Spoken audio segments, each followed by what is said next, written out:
Hi, எல்லோரும் எப்படி இருக்கீங்க? நல்லா இருக்கீங்கன்னு நினைக்கிறேன். இன்றைக்கி கொஞ்சம் வெதர் நல்லாயிருக்கு. ஒரு சிஸ்டர் வந்து 2 நாளைக்கு முன்னாடி குழந்தைகள் வளர்ப்பு பற்றி எனக்கு கட்டுரை எழுதி கொடுங்கன்னாங்க. என்னை பொறுத்த வரைக்கும் கட்டுரை நான் எழுதி கொடுக்கறத விட நான் சொல்கிற டிப்ஸை நீங்கள் ஃபாலோ பண்ணுங்கள், அது போதும்னு சொன்னேன். என்னன்னு சொன்னான்னா, யார் குழந்தைங்கள வளர்க்குறீங்களோ அவங்களுக்கு வந்து பொறுமை முதல்ல தேவை.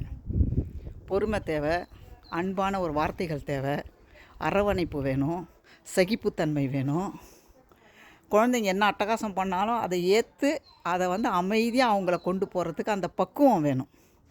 இதெல்லாம் இருந்தான்னா ஒரு குழந்தைய ஈஸியாக ஹேண்டில் பண்ணலாம்.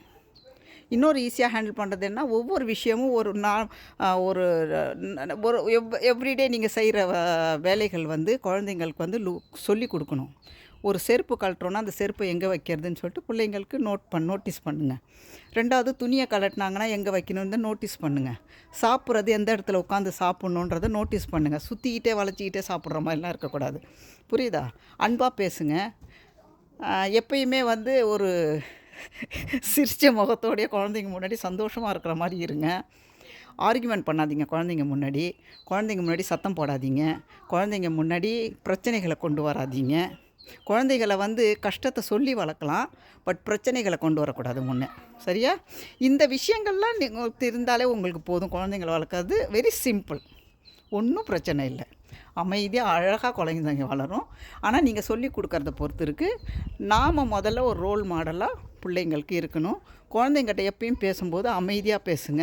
ஆக்ரோஷமாகவோ கோபமாகவோ பேசாதீங்க. என்ன தான் அட்டகாசம் பண்ணாலும் குழந்தைங்கிட்ட அமைதியாக பேசுங்க. அட்டகாசம் பண்ணால்தான் குழந்தைங்க, அட்டகாசம் பண்ணலன்னா அது குழந்தைங்க கிடையாது. புரியுதா? குழந்தைங்க எவ்வளோக்கு எவ்வளோ நாட்டியாக இருக்காங்களோ அவ்வளோக்கு எவ்வளோ நல்லது. ஏன்னா அவங்க வந்து அமைதி என்னன்னு தெரிஞ்சுப்பாங்க. நாளடைவில் அவங்க வந்து அமைதியாகிடுவாங்க. அதனால் குழந்தைங்க அடிக்கவோ திட்டவோ ஒன்றும் செய்யாதீங்க. குழந்தைங்க என்ன செய்கிறாங்கன்றதை அப்சர்வ் பண்ணுங்கள். குழந்தைங்களுக்கு என்ன தேவைன்றது பாருங்கள். அவங்க எதில் இன்ட்ரெஸ்டாக இருக்காங்கன்றதை பாருங்கள். இருந்து அவங்ககிட்ட உட்காந்து ஸ்பேஸ் கொடுங்க. கொஞ்சம் டைம் கொடுத்து பிள்ளைங்கிட்ட உட்காந்து, சின்ன குழந்தைங்களாக இருந்தாலும் சரி, ஏதாவது புக்கு எடுத்து வச்சு கதை சொல்கிற மாதிரி சொல்லுங்கள். ஏதாவது ஒரு கான்ஸ்டன்ட்லியாக ஏதாவது ஒரு சின்ன சின்ன விஷயங்களை பழக்கப்படுத்தணும் பிள்ளைங்களுக்கு. நாம் தான் அதை சொல்லி கொடுக்கணும். இந்த ஒரு டிப்ஸ் எல்லாம் இருந்துச்சுன்னா குழந்தைங்க வந்து ஆரோக்கியமாக வளரும். நல்லா நீங்கள் சொல்கிற பேச்செல்லாம் கேட்கும். நீங்கள் பேசுகிற விதம் இருக்குது, நீங்கள் பழகுற விதம் இருக்குது. குழந்தைங்கிட்ட என்றைக்குமே அமைதியாக பேச பாருங்கள்.